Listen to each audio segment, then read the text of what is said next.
Bom dia aí para quem já entrou. Vamos esperar uns minutinhos para todo mundo entrar para a gente poder começar.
Os alunos que estão entrando, a lista está ao lado, tá? Para vocês, a lista de presença. Tem que reenviar, Reginaldo? Tem, né? Tem, Sol. Eu vou reenviar aqui. Já foi. Já foi.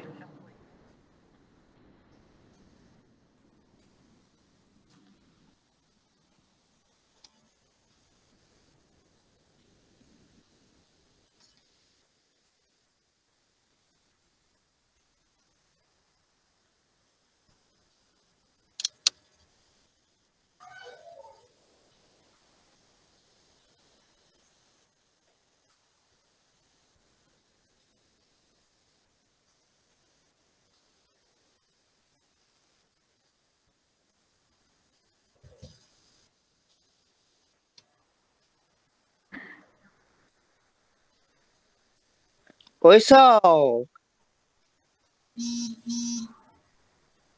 O microfone tá desligado. Oi. Bom dia, Luiz Gabriel Siqueira Bernardes. E aí, Silvio? Não cabe o Silvio aqui. Ah, achei que seu nome era Silvio. Nós estamos encaminhando.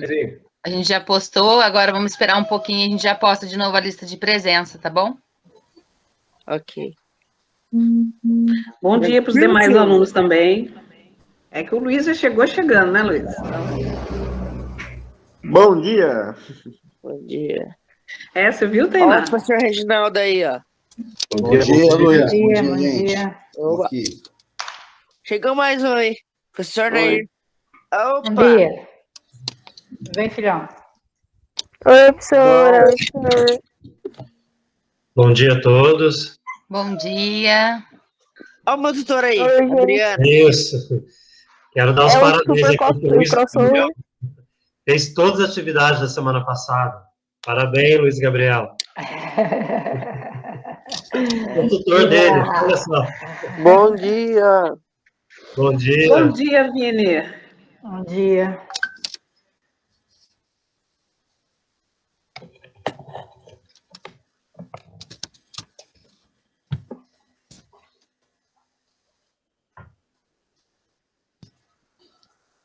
Gente, para quem está chegando aí, tá? Bom dia a todos. A lista de presença está sendo colocada no chat. Se você entrou depois, a gente vai publicar novamente, tá? E vai compartilhando também no grupo da sala, vai mandando mensagem para a galera aí. Hoje nós vamos falar um pouquinho sobre os grandes cientistas da história, né? Não todos, mas de alguns. E eu tenho certeza que nós vamos aprender muito hoje, né? Com a biografia de cada um. Então, aproveita aí, né? Daqui a pouquinho, né, a gente já começa já, tá bom? Tá bom. Já agradecendo a participação de todos vocês aí.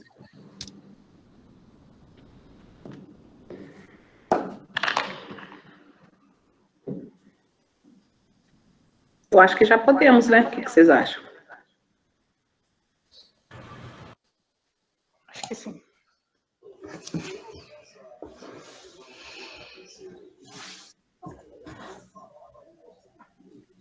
Primeiro é Geu, né? É você, né, Geu?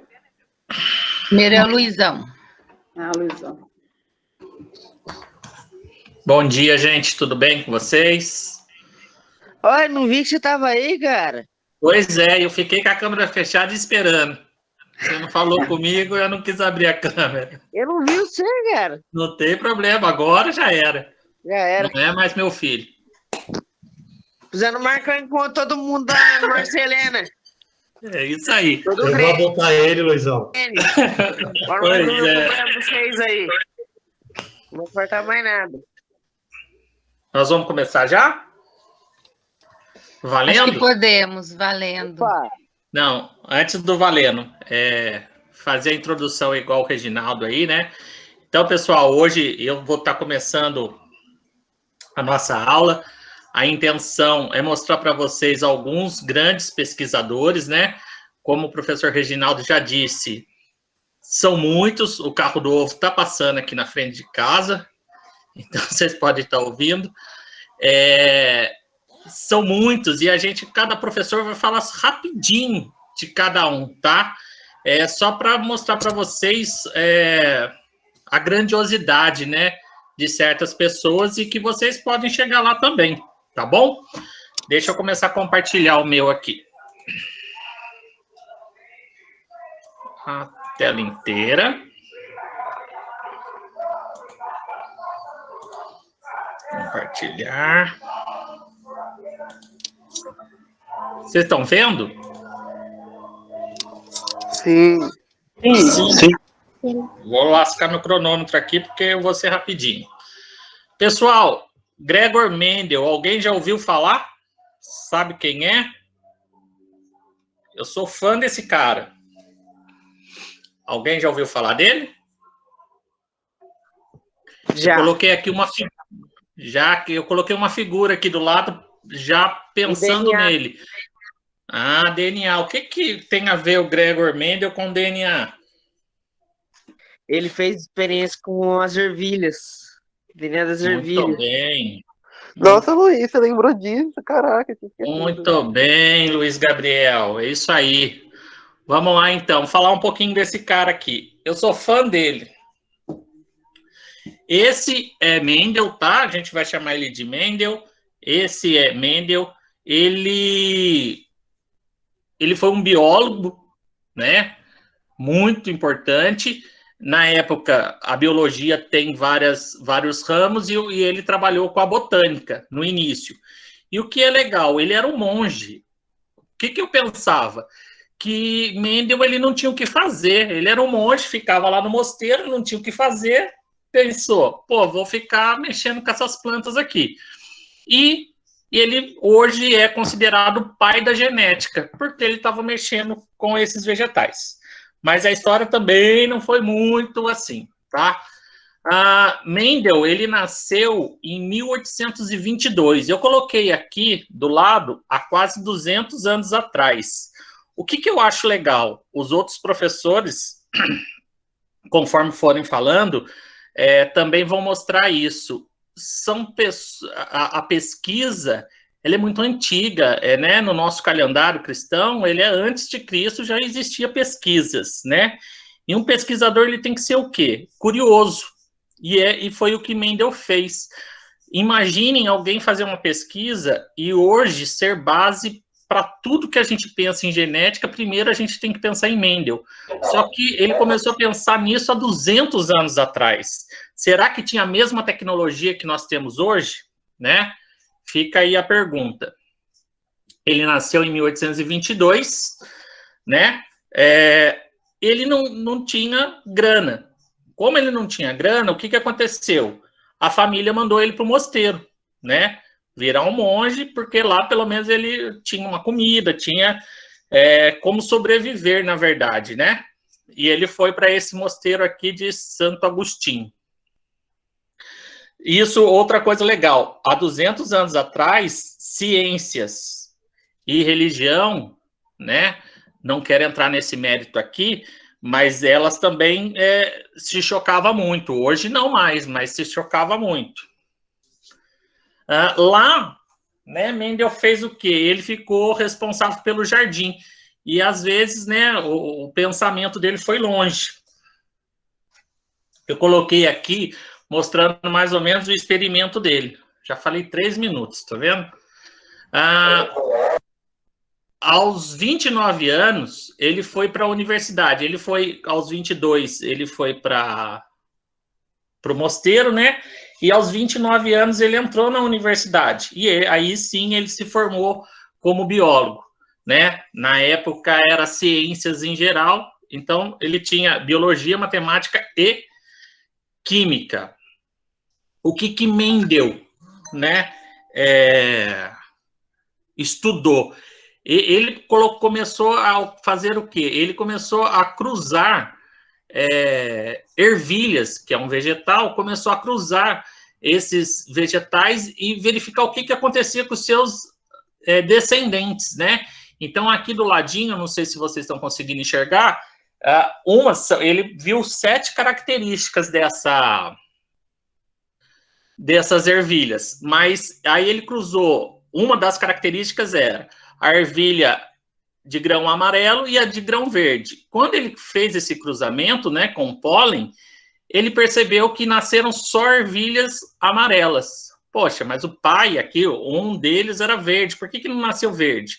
E quando ele cruzou todo mundo junto, os seus descendentes, nasceram, além de amarelos, nasceram verdes também. Mas como assim? Os filhos nasceram todos amarelos e quando há o cruzamento entre eles, nascem filhos verdes. E ele começou a perceber essa probabilidade. Gente, imagine isso, sem um microscópio, sem nada de tecnologia, ele conseguir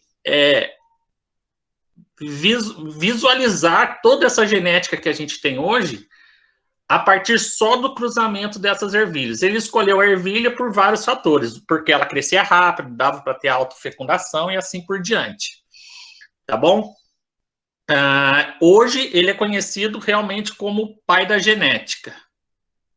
Ele morreu em 1884, ele tinha 62 anos, tá bom? E eu sou fã dele mesmo, tudo, quando a gente fala em genética, a gente está falando dele. Estou acabando. Eu coloquei essa pesquisadora aqui, falei um pouquinho dele, que é a Maiana. Ela nasceu em Israel, mas ela veio bem pequena aqui para o Brasil. Quando a gente fala em genética, né, nós falamos lá de Mendel, tudo, mas quando a gente fala em genética no Brasil, ela é a referência. Então, se alguém gosta dessa área, como eu, pesquise essa mulher aqui. Tudo, ela apareceu já muito em jornal, na televisão, porque tudo que for referente a genoma, a genética, é ela. Ela é uma professora pesquisadora da USP, tá bom?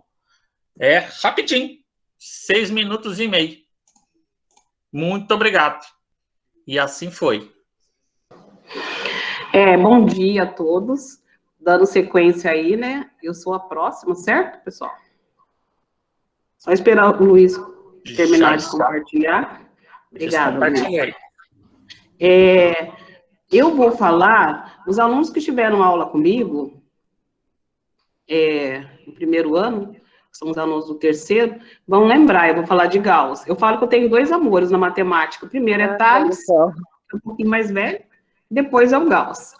Então, como o Thales é um pouquinho velhinho, ele nasceu 700 anos de Cristo, quis pegar um mais jovem, tá?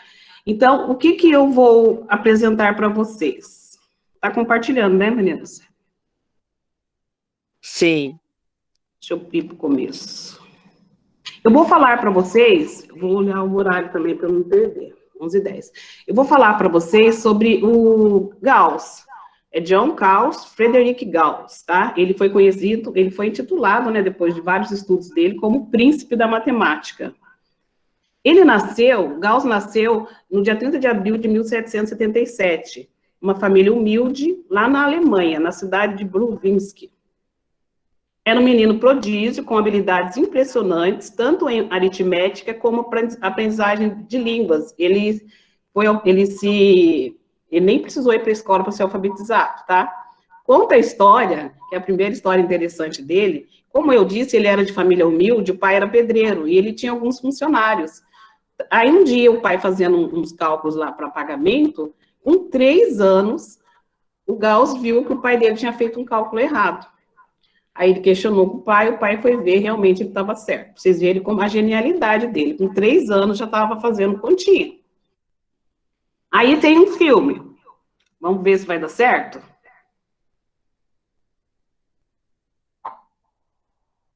Tá dando aí? Tá dando para ver, Sol, só não tem áudio.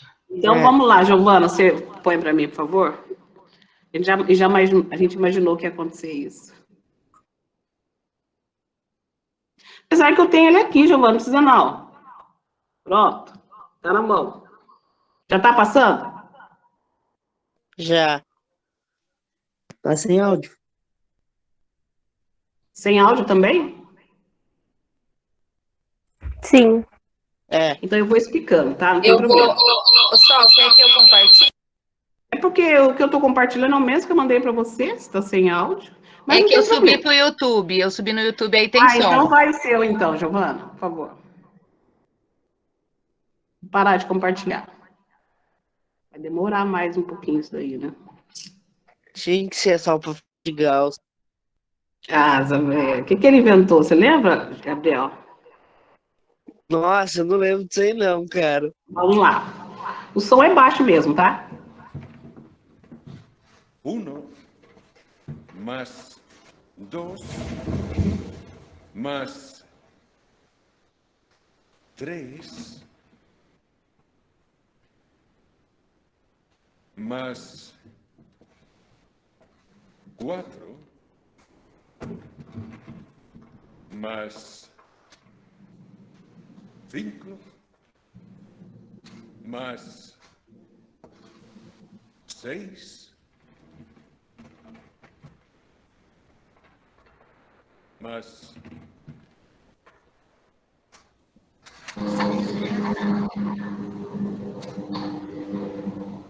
y siguiendo de esta forma hasta llegar a 100. Y pobre del que me moleste antes de tener la solución.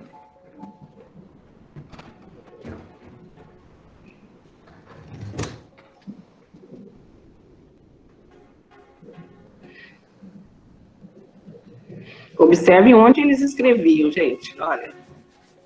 Cada um tinha sua luzinha.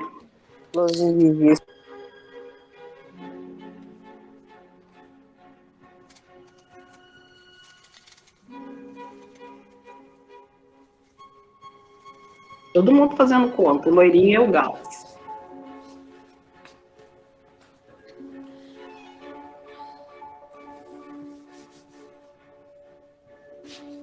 O professor queria que eles somassem. 1, mais 2, mais 3, mais 4, mais 5, mais 6, mais 7, mais 8, até 100. Imagina o trabalho que ia dar isso. O Gauss.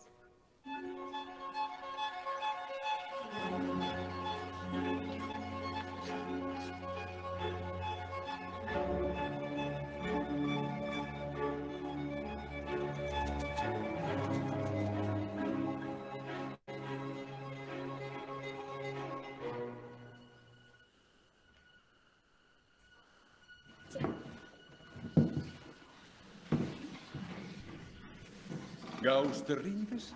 Ya lo diré, va a llegar una buena ayuda.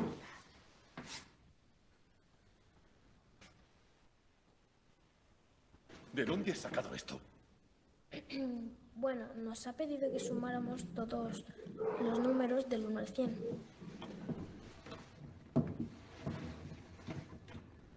Uno más 100 da 101. 2 más 99 da 101. 3 más 98 da 101. Siempre da 101. Y eso se puede hacer 50 veces. 50 veces 101 da 5050.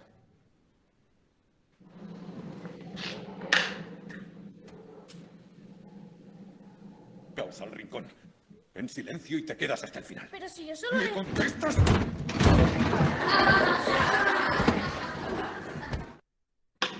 Prontinho, Giovana. Obrigada. O que Gauss fez, gente? Como eu disse para vocês, o professor pediu para ele somar, né? Todos os algarismos de 1 até 100. E o Gauss não fez nenhum cálculo. Vocês viram aí que ele não fez nenhum cálculo para chegar na resposta de 1050. Então, eu estou compartilhando com vocês. Está aparecendo aí? Sim.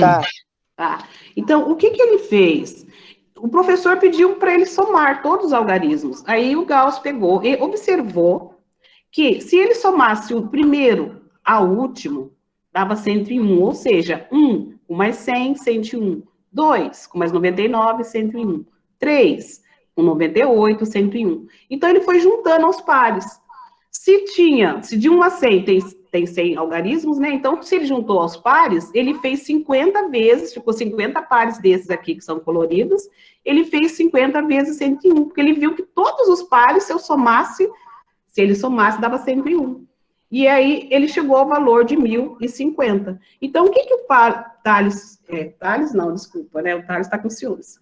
O que o Gauss fez? Ele descobriu a fórmula da PA, tá? Alunos do primeiro ano aprendem aí a PA. Então, falando aqui bem rapidinho, olha, o Gauss, esse professor aí que vocês viram no filme, é o Büttner.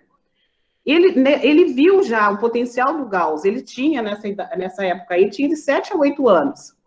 Ele viu o potencial de Gauss, como eu disse, Gauss era de uma família muito simples, e ele tinha um auxiliar, né? O professor tinha um auxiliar que era o Bartels, que era 8 anos mais velho do que o Gauss. Aí, o professor fez o Bartels ajudar o Gauss, porque o Gauss era mais novinho. E, passando um tempo, eles viram do potência que Gauss tinha. Aí, apresentaram o Gauss a um duque, é esse duque aí que eu não sei falar o nome dele, Braunschweig. E esse duque financiou o estudo de Gauss de 1792 até 1998. Tá, ele fez 2 anos no regular normal e eu coloquei aqui 1995, eu errei, tá? Em 1795, Gauss entrou na faculdade. Tem muitas contribuições de Gauss, gente. Uma das coisas que ele inventou foi o telégrafo. Ele tinha um telégrafo na casa dele, um lá na faculdade, e ele junto com um amigo, eles iam se comunicando. Na cidade lá onde Gauss nasceu, tem uma estátua, tá, para ele. Tem mais um pouco de história dele aqui, mas eu não vou ler, porque senão a gente vai se estender muito, tá? Muitas contribuições. Se vocês ficaram curiosos, coloquem no Google lá muitas contribuições de Gauss. Gauss dizia o seguinte, que a matemática é a rainha das ciências. A aritmética é a rainha da matemática. E ele é considerado o príncipe da matemática. Obrigada, a minha parte tem muito mais de Gauss para falar, mas para a gente se estender muito, a minha parte é essa. Eu espero que vocês tenham se apaixonado por Gauss também. Obrigada, gente.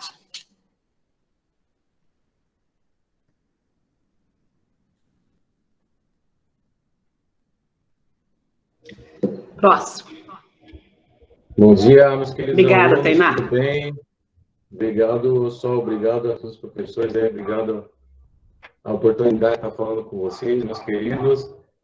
Hoje eu vou estar falando com vocês sobre Isaac Newton, esse físico inglês do século XVII, físico, matemático, ele é teólogo também, alquimista, tinha esse lado oculto da alquimia, né? Que na época era considerado como bruxaria, né? Mas o Adriano pode falar melhor o início da física, né?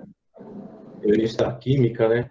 E eu preparei aqui um trabalhinho para os alunos do terceiro, segundo, primeiro ano lá na escola, foi bem interessante. Agradecer ao aluno Luquinhas, agradecer a Tainá, né, o Logan, que me deram essa força, e a Marcele também. Muito obrigado mesmo. Vou estar abrindo aqui um pequeno... Quer que compartilhe, Silvio? Já está aqui no jeito. Giovana, só um pouquinho, vou passar só umas curiosidades aqui, e você já põe para nós aí, tá ok? Só sinalizar que eu compartilho. Obrigado, Gil. Ô, Saulo, o Tuário tava com ciúmes.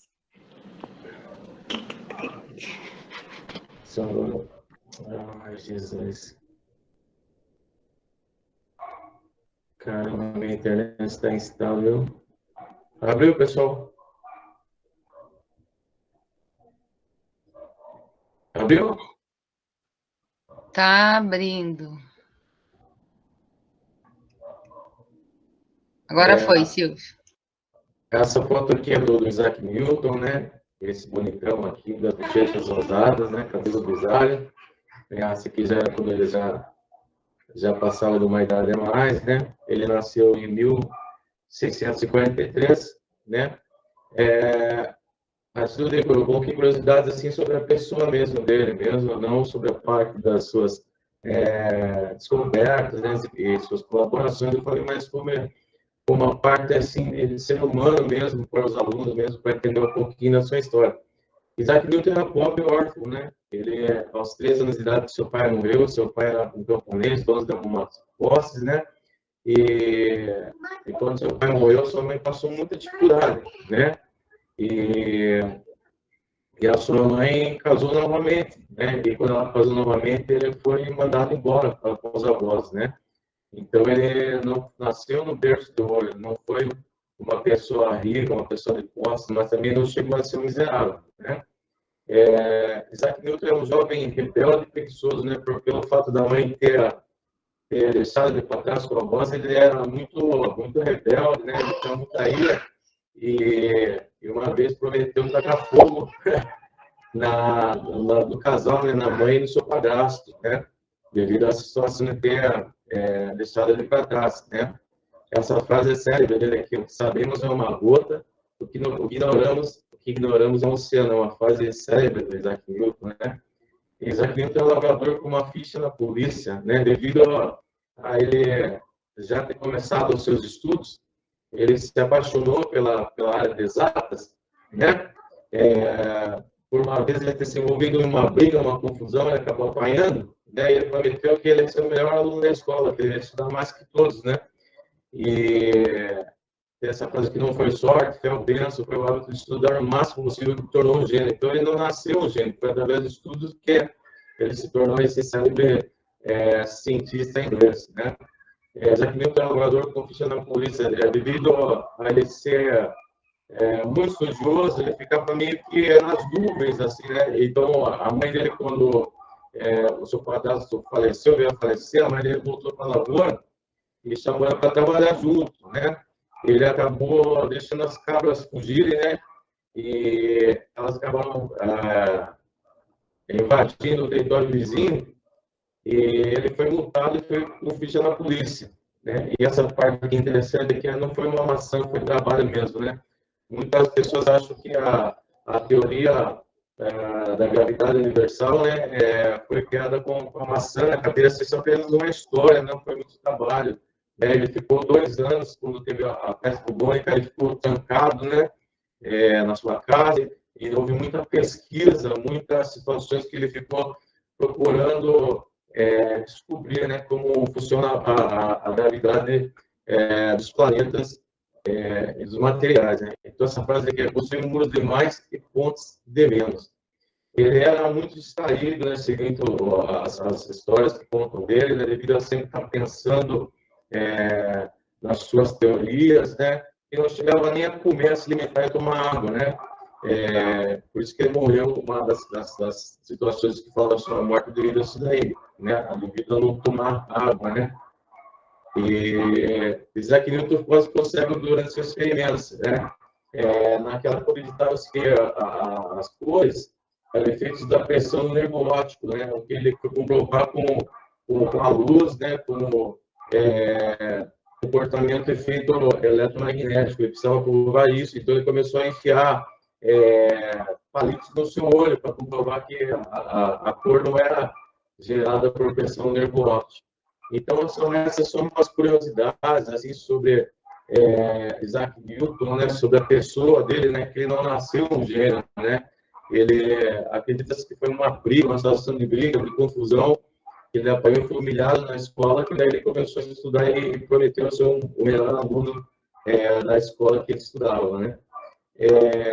Então, é isso que eu queria falar para os alunos, essa mensagem, né, que por muitas vezes vocês não se consideram um bom aluno, ou alguma coisa nesse sentido, né? Então, é só se comprometer consigo mesmo e buscar o melhor para si mesmo, que acontece, né? E agora eu quero pedir para a Giovana, minha querida, aí, mostrar o trabalho dos meus alunos, meus queridos aí, né? Muito obrigado aí, adorei o que vocês fizeram, uma boa aula a todos aí.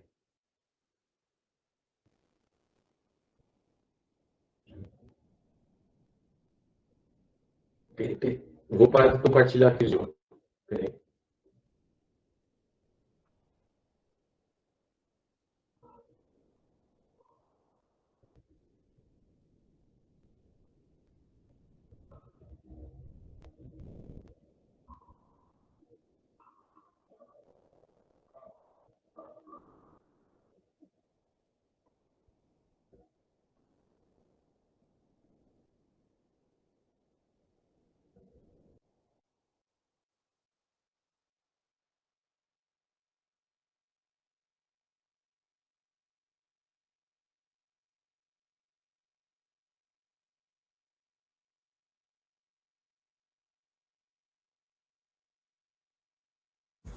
A primeira lei de Newton, também conhecida como lei da inércia, estabelece que, se a força resultante sobre um corpo for nula ou igual a zero, esse corpo estará em repouso ou em movimento retilíneo uniforme.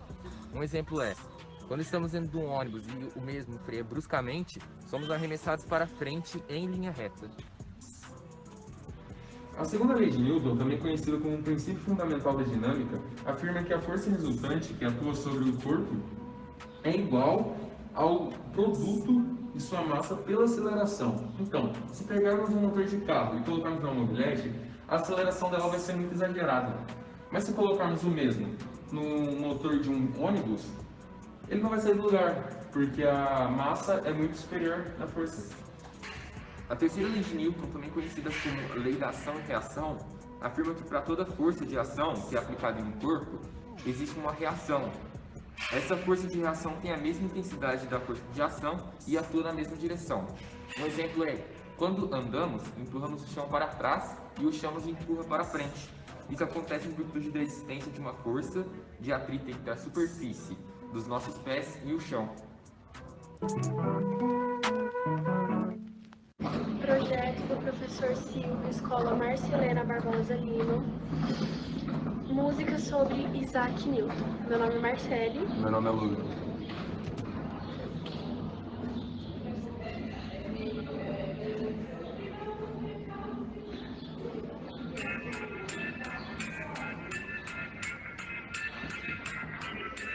Era uma vez só pra começar, nascido na Inglaterra, virou um gênio popular. Do século XVII, hoje encanta a plateia, estilo chavoso, meinha na canela. Físico, astrônomo, teólogo, matemático, até na alquimia o bicho era embaçado. Se o que sabemos é uma gota, ignoramos oceanos sobre Isaac Newton. Agora eu vou versando.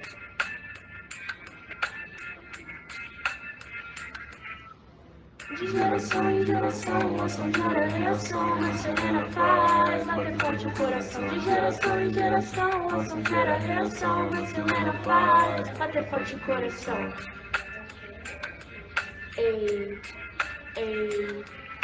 E na primeira lei fala sobre, né, que o corpo só muda se o Estado surgiu uma força sobre ela.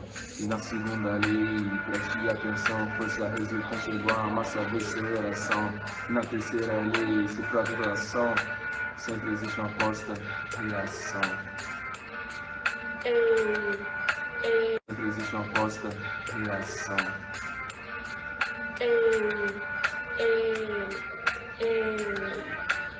De geração em geração, ação gera reação, mas Selena faz bater forte o coração.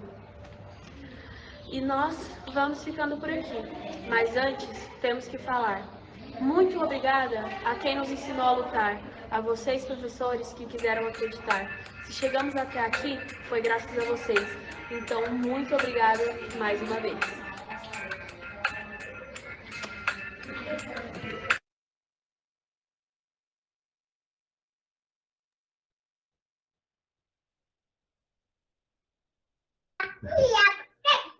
Obrigado aos alunos, obrigado aos professores, vocês que nos empolgam a ser melhores. Obrigadão mesmo. Forte beijo, coração mesmo.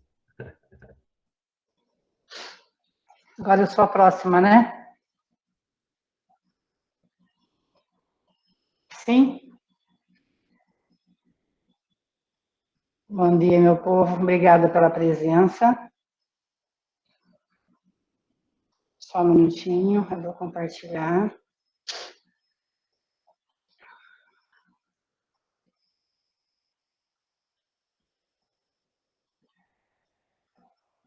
Estou compartilhando, gente? Sim. Ok.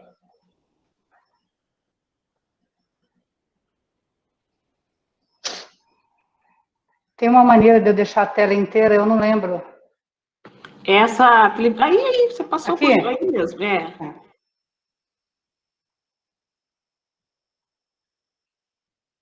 Ok. Isso. Então, a gente vai falar desse cientista aqui, que é o Louis Pasteur, tá? Então, Louis Pasteur foi um químico francês que mudou a forma como se combatiam as doenças, né? Agora, o que vocês acham que esse... O que é isso aqui que eu estou na mão?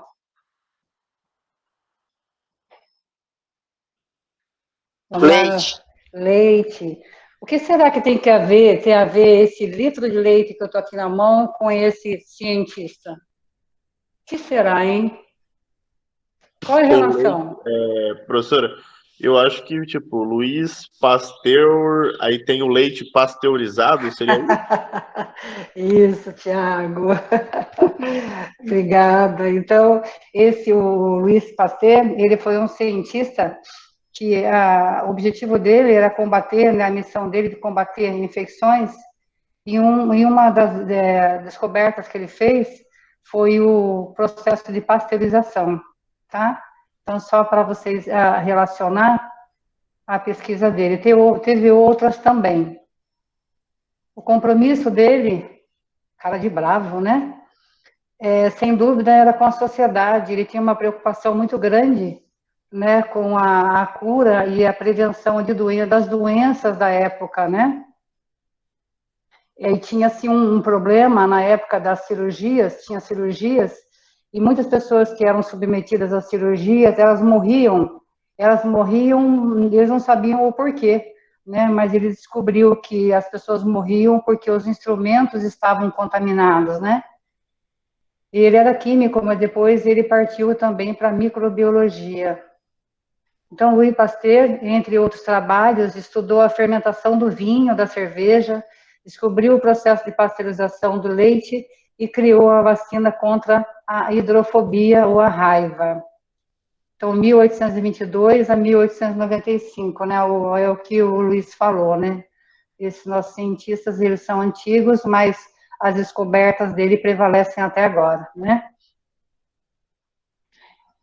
No combate às infecções, processo de pasteurização. Então, buscando combater a infecção, ele conseguiu, né, descobrir aí a pasteurização. Descobriu em 1864 que ao aquecer certos alimentos e bebidas acima de 60 graus por um determinado tempo, e depois baixar bruscamente a temperatura do alimento, evitando a sua deteriorização. E com isso, ele reduzia de maneira significativa o número de micro-organismos, né? Então, ele elevava a temperatura do alimento e depois ela baixava bruscamente, aí os micro-organismos não resistiam a essa queda de temperatura, né? Aí, no combate às infecções ainda, mas antes disso, antes dessa descoberta dele, acreditava que os seres vivos, eles podiam surgir de matéria inanimada, né? A teoria da geração espontânea. Pasteur realizou experimentos que derrubaram essa teoria. Segundo ele, a maioria das doenças é causada por bactérias ou micro-organismos, como bactérias e vírus responsáveis por várias infecções, várias doenças infecciosas, desenvolvendo métodos para combatê-las. Uma delas foi a pasteurização. Descobriu também que o agente transmissor da raiva era um vírus e criou uma vacina. Na pasteurização do leite, né, que eu já coloquei um pouquinho mais, explicando um pouquinho mais, o leite é submetido a temperatura de 72 a 75 graus por 15 a 20 segundos, é rápido. E aí, com isso, inativa eventuais agentes patogênicos, agentes que causam doença, sem tudo esterilizá-los, mantendo parte da população bacteriana e preservando a sua qualidade nutricional. Então, ele mata, com essa pasteurização, ele mata alguns agentes patogênicos, mas eles preservam os outros, tá? Que não causam doenças.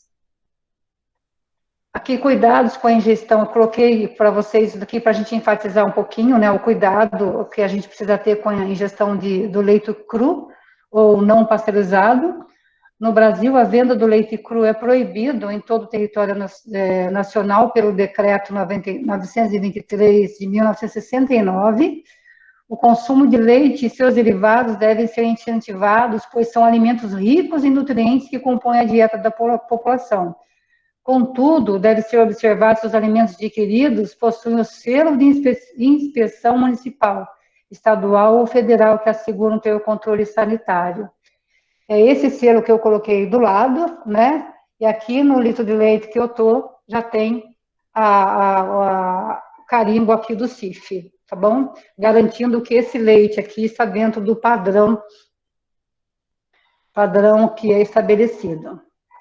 Entre as doenças que podem ser transmitidas pelo consumo de leite cru estão a tuberculose, a brucelose, a listeriose, salmonelose, infecções por Escherichia coli, entre outros. Então, olha a quantidade aí de doenças que podem ser transmitidas pelo leite não pasteurizado. E tem muita gente que deixa, né, prefere tomar o leite, vou tomar o leite da fazenda, e deixa esse leite pasteurizado, e a gente não pode esquecer desse detalhe, né? Como que esse leite está chegando até nós. Aqui eu coloquei para uma tela sobre a brucelose, né? Ela vem de animais doentes, como vaca, cabra e porco.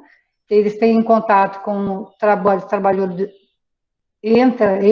né? Chega até as pessoas por meio dos trabalhadores rurais, que têm um contato direto, e o consumo de alimentos sem a devida higienização, pasteurização do leite e carne sem a cocção devida. Aqui, em relação à vacina, né, além da pasteurização, ele contribuiu para a vacina, né? Então, Pasteur conseguiu identificar o vírus transmissor da raiva e desenvolveu a primeira vacina antirrábica em 1885. Em 1885, uma criança de 9 anos que havia sido mordido por um cachorro tomou a primeira vacina antirrábica. A raiva é transmitida por cães, raposas ou lobos. A raiva mata depois de uma longa agonia em que as vítimas são pouco a pouco dominadas por uma paralisia seguida de fortes convulsões e acometidas de intensa dores, né? E aí, só voltando um pouquinho aqui, a vacina da raiva é muito importante, principalmente nós que temos os animais, os pets, né, em nossa casa, e geralmente aí os municípios têm um período de vacina, né? Geralmente acontece em julho e em agosto, né? Então a gente não pode perder esses períodos de vacinação. E o Pasteur, ele diz que os benefícios da ciência não são para os cientistas, né? Ele trabalhou em cima disso, né? Que os benefícios da ciência não são para os cientistas, e sim para a humanidade, né? Então, a preocupação dele era maior com a humanidade. Então, por isso que ele teve todo esse trabalho aí, dessas descobertas que é imprescindível para a nossa vida, né? Obrigada, pessoal. Espero ter contribuído com vocês. Agora tem que parar de apresentar.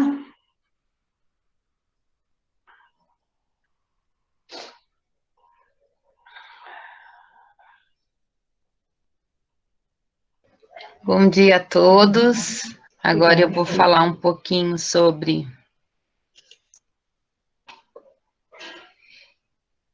Sophie. Só um momento.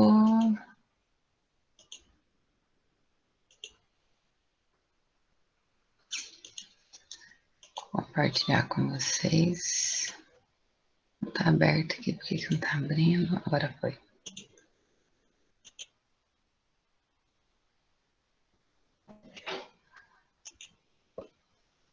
Já está compartilhando.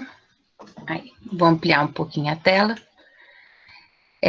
Eu fiz a escolha de falar sobre Sophie Germain, para falar um pouco sobre o trabalho da mulher, né? Quando a gente fala da matemática, da ciência, da filosofia, muitas mulheres fizeram suas contribuições, mas por conta do período, do tempo no qual elas viviam, as escolas, as universidades não permitiam que as mulheres se destacassem, se aparecessem. Então, omitia-se. Então, grandes mulheres fizeram grandes contribuições e muitas vezes elas, né, foram impedidas de falar. E Sophie Germain foi uma delas, né? Sophie nasceu no dia 1º de abril de 1746, há 245 anos atrás. Ela era filha de um negociante que era bem de vida, né? Mas não era da nobreza. Ela foi uma matemática, física e filósofa francesa, com contribuições fundamentais à teoria dos números e à teoria da elasticidade. O nome dela, quando foi construída a torre Eiffel, não entrou, mas ela foi uma das que fez grandes contribuições para que pudesse ser construída. Sophie, ela lia escondido, né, porque ela foi impedida de estudar. Então, como a família dela percebeu essa facilidade que ela tinha dentre a ciência e a matemática, eles esconderam ela dentro de casa, só que o pai tinha uma biblioteca muito grande, e aí ela aproveitava enquanto eles estavam dormindo para ler, né, sobre a física de Newton, sobre a matemática de Euler, e os seus pais não viam, porque eles estavam todos dormindo, né, e aí, quando seus pais descobriram, confiscaram elas, os agasalhos, porque ela se cobria toda para conseguir ler. E ela escondeu, né, velas para que ela pudesse não passar frio durante a noite enquanto ela estudava. Em 1794, fundou-se a primeira escola, né, uma escola em Paris, e como era só para homens, né, Sophie não podia participar. E aí ela descobriu, né, que Leblanc estava abandonando a escola, estava indo embora, né, de Paris, e aí ela começou a assinar por ele. E aí ela se vestia de homem, em alguns relatos diz que ela se vestia de homem e ia até a escola, em outros relatos ela só se comunicava por carta. Só que Leblanc não era um aluno, vamos dizer assim, muito aplicado. E aí ela mandava as cartas para o mentor e ele mandava os exercícios para ela fazer em casa, né? E aí, quando eles viram que, nossa, como o Leblanc, tipo, avançou, tipo, muito rápido, ele devolvia as atividades, tudo muito rápido, aí, né, Giuseppe quis uma entrevista com Leblanc, queria saber quem era Leblanc, porque no início da vida acadêmica dele, ele era um aluno, vamos dizer assim, normal. E aí, quando ela começou a fazer o trabalho por ele, né, em nome dele, porque ela não podia ser descoberta, e aí foram ver, né, quem que é esse aluno tão maravilhoso. E aí ele, né, ele reconheceu ela passou a corresponder também com Gauss, né, a Sol falou sobre Gauss, e aí um parênteses bem legal que, assim, ela não era de família nobre, mas ela conhecia, né, algumas pessoas. Em alguns relatos diz que ele era tio dela, né, em outros relatos diz que era um conhecido da família, né. E aí, quando a Napoleão invadiu a Prússia em 1806, né, e aí Sofia pediu para o general, né, que guardasse Gauss, para que Gauss não fosse morto, né, pelas tropas invasoras, né.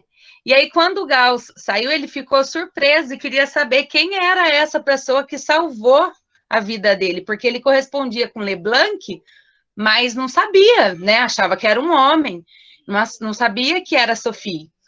E após a revelação a Gauss, continuou a ter grande admiração por seu trabalho e dava créditos a ela, né, por tê-lo inspirado a voltar a estudar a teoria dos números.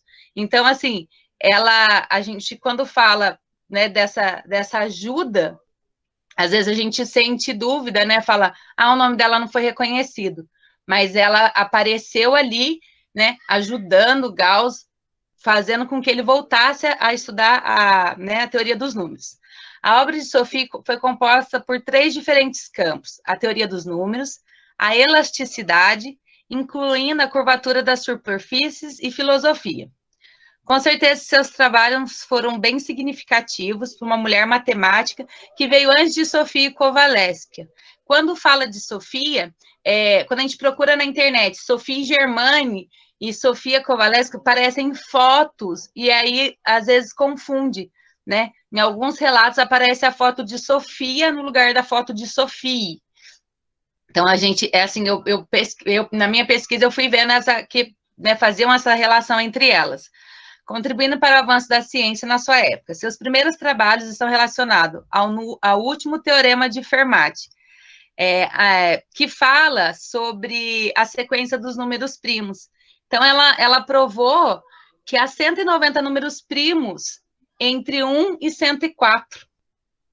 Então, assim, a gente começa a pensar, né, que às vezes uma pessoa descobriu, né, e aí foi aperfeiçoando, foi igual o Luiz falou da genética, né. Então, a pessoa descobriu a genética e aí no Brasil uma outra pessoa aprofundou a genética, porque foi melhorando os estudos. E foi isso que Sophie fez. Então, Fermat era um cientista e ele começou uma teoria sobre os números primos, né? E ela provou, ela afirmou que aquilo era real. Apesar de todos os importantes trabalhos, a nota oficial de sua morte a classificava como uma mulher solteira e sem profissão. Então, assim, antes um pouquinho dela morrer, Gauss conseguiu com que ela fosse, com que ela recebesse um título, né, de reconhecimento. E aí ela morreu de câncer. Então, assim, com a morte dela antes desse título, ela foi reconhecida como uma mulher solteira e sem profissão, né? E atualmente há em Paris um hotel, uma rua e uma escola em nome de Sophie. A coragem de Sophie para poder estudar, desenvolver suas pesquisas, deve servir de exemplo para todas as mulheres. Com persistência, podemos exercer quaisquer atividade que nos deixam realizadas e felizes. Então, assim, né, aí aqui é a última foto, né, a imagem que aparece dela. Eu escolhi ela exatamente por isso, para que nós mulheres, possamos, né, ter esse ânimo, né? Porque muitas vezes os anos mudaram, as gerações mudaram, mas aí a gente ainda sente, né, um pouco da recusa e da repulsa dentre situações de trabalho. Hoje é claro que a mulher ela está muito bem representada em todas as áreas, né, de conhecimento, porém ainda falta bastante, né, para tirar esse preconceito que a mulher nasceu para ficar em casa e ter os trabalhos domésticos. Espero que vocês tenham gostado um pouquinho. Eu também não conhecia Sophie Germain e fiquei muito feliz em saber que as mulheres estão dentro da ciência, dentro da matemática, da física, e que a gente é capaz de ir muito mais longe de ser reconhecido. Eu passo a palavra para o Reginaldo. Gente, bom dia mais uma vez. Nós estamos vendo aí, né, vários exemplos, né, de cientistas, né, homens e mulheres que fizeram a história. E, de repente, você pode perguntar assim, será que tem mais alguma coisa para descobrir? Gente, o nosso universo é imenso, é extenso, tem muitas coisas que não foram descobertas ainda, e de repente, né, quem sabe, se amanhã, né, um de vocês não são cientistas, as quais nós vamos estar falando aqui da biografia, né? Nós não, né, mas outras gerações. Então, continue, né, como já foi dito aqui, muitos, né, tiveram que estudar, tiveram que correr atrás, e esse é o qual eu vou apresentar para vocês agora, James, né, Precost Joule, né, a gente vai falar um pouquinho sobre dele. Por que eu escolhi, né, falar um pouquinho sobre Joule? Porque a contribuição dele foi muito importante, né, na questão da descoberta da relação entre o calor, né, e trabalho, a questão da primeira lei da termodinâmica, e é uma pessoa que, se a gente olhar, né, ele tinha uma estrutura, né, uma boa formação, foi aluno, né, em inglês, estudou com Dalton, e que a gente vai, numa outra oportunidade, falar de Dalton também, e ver que ele teve, assim, um papel muito relevante na história, não só na questão da termodinâmica, mas também na questão, né, da eletricidade. Eu vou compartilhar com vocês aqui, brevemente, uma biografia, né, de um vídeo que nós encontramos aqui, que vai nos ajudar bastante também a compreender. Deixa eu compartilhar aqui.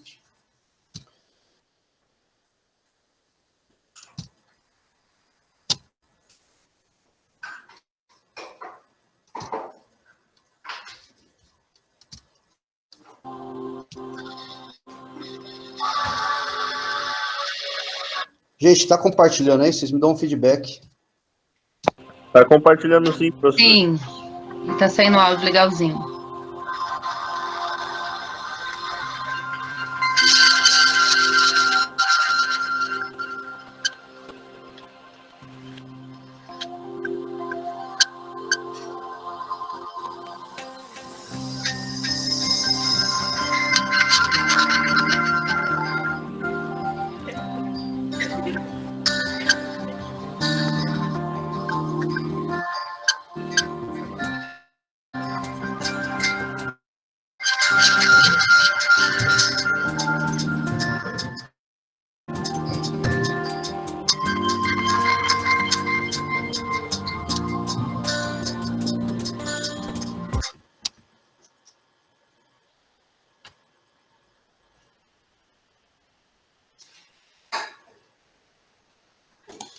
Travou, Reginaldo.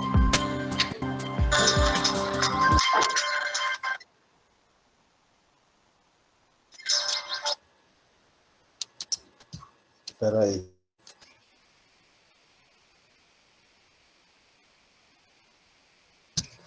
Olha.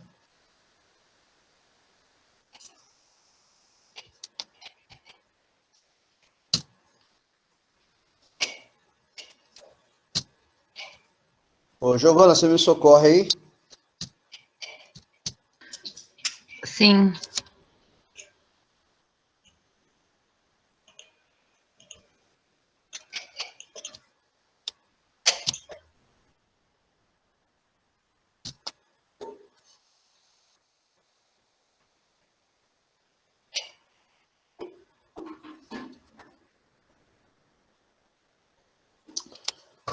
Bom, gente, a conexão, né, não foi muito boa aqui, está travando, a minha internet está oscilando. Giovana, dá para continuar de onde paramos?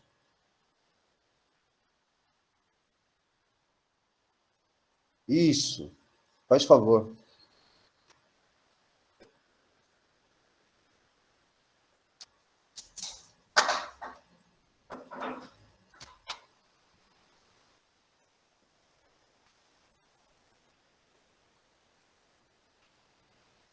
Eu acho que eu não estou compartilhando, peraí. Não, tá compartilhando não, tá passando aí só para você. Deixa eu ver aqui. Agora foi.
Maravilha, Giovana.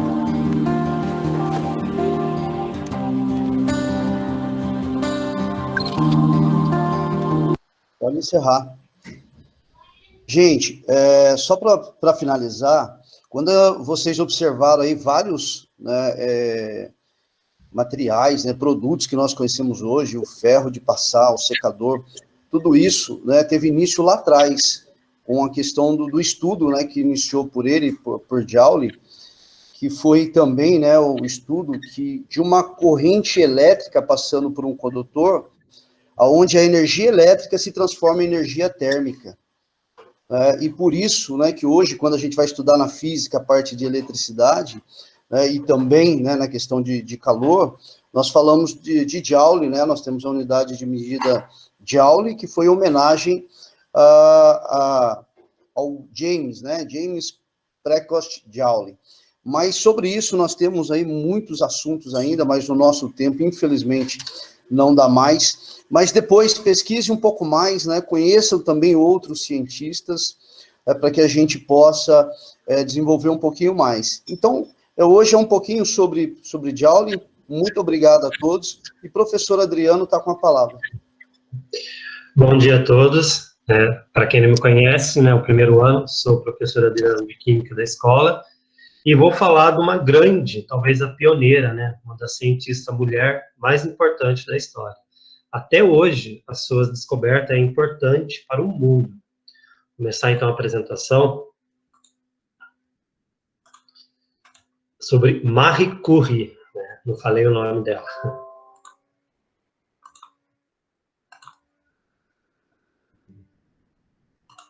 Bom, vou começar a apresentação. Tá passando o slide para vocês? Está compartilhando? Está compartilhando, eu acho que é um vídeo, Isso, Adriano. é um vídeo. Eu vou começar a apresentação com uma frase que a própria Marie escreveu, tá? A vida não é fácil para nenhum de nós, mas e daí? Nós devemos ter persistência e, acima de tudo, confiança em nós mesmos. Devemos acreditar que somos talentosos em alguma coisa e que essa coisa, a qualquer custo, deve ser alcançada. Marie Curie. E ela fez jus essa frase que ela escreveu, esse texto, né? Ela teve muito obstáculo na vida, Ela teve muita persistência, muita autoconfiança para conseguir o que ela queria, o que ela realmente gostava de fazer. Ela é conhecida como mãe da física moderna, e o seu nome de batismo é Maria. Tá? Ela nasceu em 1867. Nasceu em Varsóvia, na Polônia, e sua mãe, ela era professora de música, né? Dava aula de piano também. Seu pai também era professor, só que ele era professor de matemática e física, né? Então ele incentivou muito a sua filha no estudo. Ela era muito estudiosa, muito dedicada, ela confiava na sua capacidade, e ela vinha de uma família de mais 3 irmãs e um irmão. E na época ele tinha muita dificuldade financeira, então não tinha como ela estudar. E aos 11 anos, né, ela teve 2 perdas na vida. Sua mãe morreu de tuberculose e a sua irmã mais velha também morreu de tífone. Então, já teve 2 obstáculos na vida dela. Tá vendo que já não começa fácil. E ela queria estudar, só que ela era uma das melhores alunas da sala, só que as universidades, na época, não aceitavam ela como aluna, pelo simples fato dela ser uma mulher. Então, ela não podia estudar em nenhuma universidade. Ela foi fazer uma universidade paralela, que era a universidade clandestina, né? Uma universidade volante, que era chamada na época. Então, ela teve que trabalhar, ela teve que cuidar de criança, cuidar de casa, e juntou dinheiro. E com isso, ela foi estudar em Paris, em Sorbonne, né? Lá em Paris... Tem 2 conchas aí para pegar caldinho na igreja? E lá em Paris, ela teve muita dificuldade, né, financeira, passou fome, e ela conseguiu se formar em matemática e física, né, em 1883. Ela era muito estudiosa, não só graduou em matemática e física, mas tem mestrado em física e matemática. Tá? E depois, em 1894, ela conheceu Pierre Curie, né? Ele trabalhava no laboratório, trabalhava na área de física, estudava magnetismo e eletricidade. Se apaixonaram, se casaram, e ela ficou conhecida como Madame Curie, né, que era um casal dedicado à ciência. Os 2 começaram a trabalhar junto em laboratório, conseguiram grandes resultados, eram muito respeitados na época, eram 2 cientistas de valor mesmo. Aí, eles conheceram Henri Becquerel, que começou a estudar urânio. Ele percebeu que o urânio ele tinha uma radiação, uma hiperfluorescência. Só que o Henri desistiu de estudar urânio. Aí quem continuou o estudo? O casal Curie. Os 2 perceberam que outro elemento químico, além do urânio, também emitia radiação, que era o tório, né? Esses 2 elementos estão lá embaixo da tabela periódica. E essa radiação não dependia de mudança nem física e nem química, ela dependia de uma única coisa, era a quantidade do material. Quanto mais material eu usava, maior seria a radiação. E essa radiação, da onde que vem? Né? Aqui tem a estrutura do átomo, ela vem do núcleo do átomo, que é a parte central do átomo. Eles conseguiram dividir esse núcleo. E com isso, ela contestou Thomson, que dizia que átomo era indivisível. E ela provou que a gente consegue dividir o átomo. Tinha um minério chamado peixe-blenda, né? Ela começou a estudar esse minério e percebeu que também tinha uma radiação muito forte. E essa radiação era mais forte que o urânio. Então, eles começaram a isolar o elemento químico que tinha nesse minério. E percebeu que a radiação é 300 vezes mais forte que o que o urânio. Então, ela descobriu esse elemento químico, colocou o nome dele de polônio, né, graças ao país de onde ela veio, e nesse mesmo minério tinha um outro elemento químico muito mais radiativo, 900 vezes mais radiativo que o urânio, que é o elemento rádio, que é um dos elementos mais radioativos da tabela periódica. Esse nome, né, vem do latim, que significa raio, e graças a esse elemento químico, até hoje a gente conhece esse símbolo de radioatividade ou radioatividade, tá? São elementos radioativos. Pierre e Henri Becquerel, eles ganharam o prêmio Nobel pela descoberta do rádio. Só que Marie foi excluída. Claro que o marido dela contestou. Aí, em 1903, aí sim ela foi reconhecida. E nesse mesmo ano, ela se formou em em doutorado em física, né? Aí ela foi a primeira mulher a ganhar um prêmio Nobel, junto com os outros dois, porque, afinal de contas, os três trabalharam junto, né? O reconhecimento tem que ser igual para todos. O marido dela, Pierre Curie, começou a trabalhar na universidade como professor, e era o chefe, né, da área de laboratório. Só que no seu auge, em 1906, ele faleceu, né? Ele foi atropelado por uma carroça. Mais um obstáculo na vida de Marie. E ela, claro, com certeza queria o lugar dele, né? Com todo o mérito. Só que na época ela foi muito contestada pelo fato de ter sido mulher. Mas ela conseguiu. Começou a trabalhar no laboratório, foi chefe de laboratório. Lá ela trabalhou em várias pesquisas. Aí sim, em 1911, relacionada à química agora, ela ganhou o seu segundo prêmio Nobel. Agora ela ganhou sozinha. Ela conseguiu isolar o elemento rádio e descobriu o elemento polônio. Só ela foi a única mulher, né, a ganhar 2 prêmios Nobel. E o único homem que ganhou 2 prêmios Nobel foi em 1962, quase meio século depois, foi Linus Pauling. Bom, as descobertas de Marie, ela é muito importante, né? Causou várias revoluções, importante para a química, para a física, para a área da medicina, principalmente no tratamento do câncer, né, oncologia, física nuclear, e ela construiu, né, uma unidade móvel, onde ela tratava com rádio as pessoas que tinham câncer, e também um instituto do câncer. O rádio ele era muito eficiente quando a pessoa estava no início do câncer. Aqui eu tenho uma foto dela com vários cientistas, né, uma conferência, só ela de mulher. Ela era muito reconhecida, e uma coisa muito importante, ela não patenteou a descoberta do isolamento do rádio, para que outras pessoas pudessem estudar e melhorar o seu estudo. E ela deixou a sua filha também seguiu a mesma carreira. E, em 1935, sua filha ganhou o prêmio Nobel também. Só que, infelizmente, Marie não pôde participar, porque ela faleceu um ano antes. Ela era muito exposta à radiação dos elementos químicos que ela estudava. Foi um sacrifício que ela fez pela ciência. E ela tem uma grande contribuição, né? Até hoje a gente faz existe a radioterapia, quando o câncer está no início.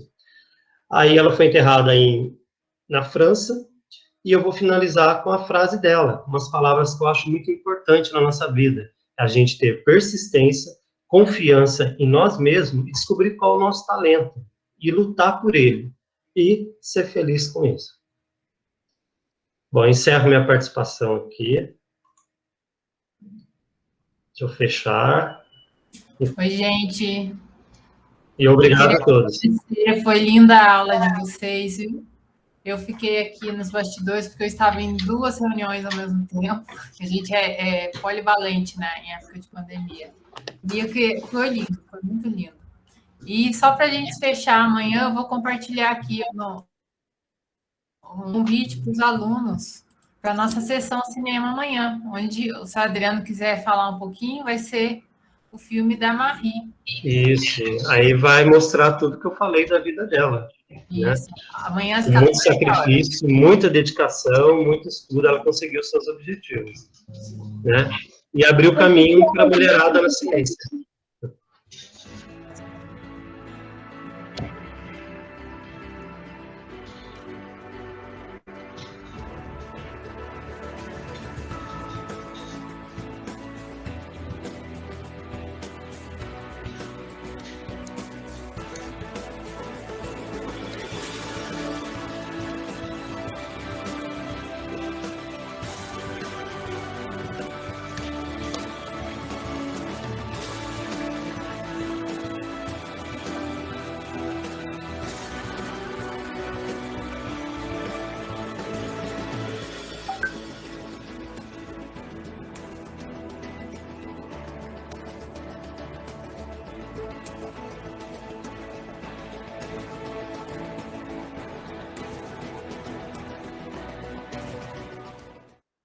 E só uma observação também, em 1911, ela foi a primeira mulher a ganhar o Prêmio Nobel de Química.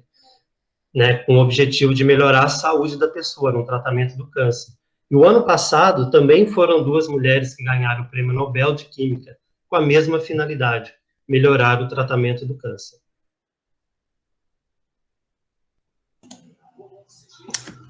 Com licença, eu queria finalizar minha participação exaltando grandes pesquisadores que a gente tem na escola, né? A gente não pode esquecer que são pessoas que são mestres, né? Que fizeram mestrado, e quem fez mestrado sabe que a pesquisa não é fácil, não é simples, é árduo. Então, assim, professor Adriano, professora Madalena, professora Adele, são mestres e são pesquisadores, tiveram que fazer uma grande pesquisa para poder ter chegado, né, ter tido seu título.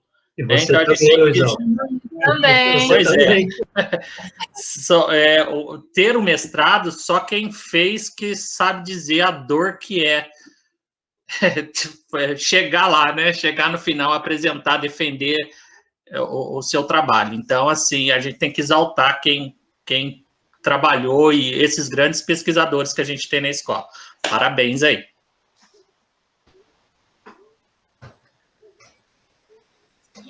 Eu gostaria de agradecer a participação de todos, a presença de todos, aos trabalhos lindíssimos que os colegas, né, contribuíram aí, e que nós possamos estar todos juntos, né, amanhã, na hora do filme. Hoje também, né, Priscila, vai ter o Dia da Abelha, vai ter uma apresentação à tarde, né, que vocês possam multiplicar aí com os colegas, para que a gente tenha bastante gente, multiplicar o conhecimento. Obrigada pela participação de todos.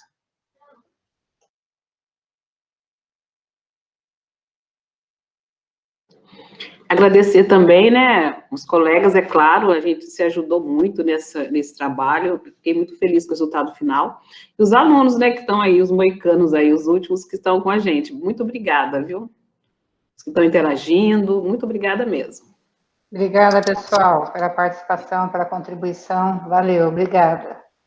Gente, obrigado, bom dia a todos. Obrigada pela aula, professores. Parabéns. Tchau, tchau. Obrigada, gente. Até mais, hein? 14 horas.